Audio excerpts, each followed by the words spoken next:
A social entrepreneur recognises a social problem and uses business skills to make social change.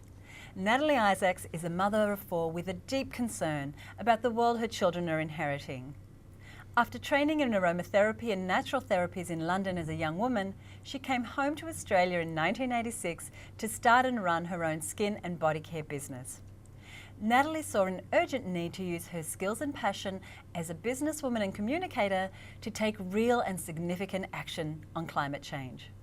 She sold her beauty business after 22 years and in 2009 started 1millionwomen.com.au, a campaign with a target to recruit 1 million women in Australia to cut a collective 1 million tonnes of greenhouse gas pollution. Natalie is an Al Gore ambassador and trained with the former Vice President of the United States as part of his International Climate Project Network. Natalie, welcome. Hi, Susie. Hi. Hi. Tell me what inspired you to start this massive project. Basically, it was an epiphany.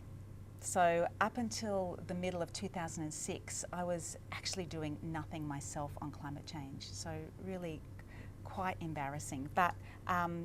But I had an epiphany and I finally got the point and I internalized climate change. I realized that in fact this problem isn't somebody else's. It was all about me. It was all about my family, my friends and our future. So I just decided to do something about it, get my head around the issues, take some action and come up with a way to engage other women out there that are just like I was back then. Why a woman-focused project? Why not 1 million Australians? That is easy. You know, there is something so gloriously or incredibly powerful about women joining forces to fight causes in society. We have been doing it forever. We are natural networkers. We make 50%, we're half of the electorate. I think we're more than half of the electorate now. And we have incredible influence in the consumer marketplace. And also, women make 70% of the consumer decisions around the home that affect its carbon output. Fixing climate change issues has been left a little bit up to the big corporations, but what impact can we as individuals make on climate change? So one thing you can do is look at the way that you consume. You know, we spend $5 billion a year on things that we rarely or never use. So it's really about thinking about what you spend your money on and the way that it's packaged, the way, do you really need it, if it can be recycled, if you can reuse it, how you can dispose of it. That's really important. We do have to consume less. Think about the ways that you get around. So thinking about public transport before you think about using your car is huge. I think there's something like 21 million cars on the road and pollution from cars is enormous. So just taking public transport to work will make a huge difference. Now, you had your own business for 22 years. What skills do you bring from the traditional business community into a project like this, which is very much a social cause? You know, it's really, it's interesting because being in the cosmetics industry for 22 years and now being, you know, part of 1 Million Women campaign, there are so many similarities.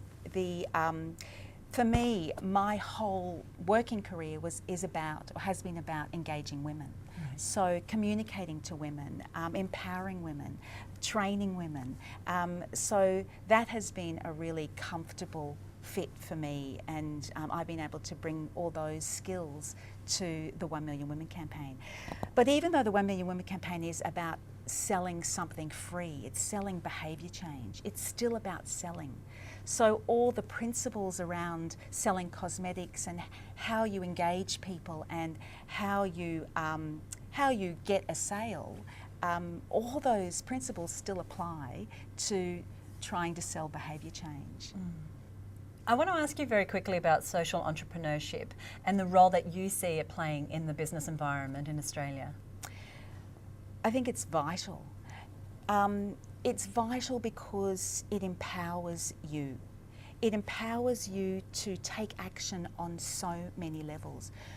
When you are passionate about something and you take action, it just filters through to the rest of the things that you're doing. It has been such a fabulous journey watching corporates take the campaign on as a staff empowerment program, and seeing the journey of women take this campaign on, be leaders, engage their own community, have targets, be really proud about where they've come with the campaign. So it's vital. So Australian companies are really behind your project? Yeah, absolutely. I've watched Telstra take it on as a staff empowerment program, BP, KPMG, Mallesons, universities, it's governments have taken it on board, and it's been a thrill to watch those companies take ownership of the campaign and lead their communities. I think that's very powerful, very powerful. Congratulations. Our very best for reaching your target even sooner than you hoped to. Thank you, and thank you Susie. for joining us. Thank you so much.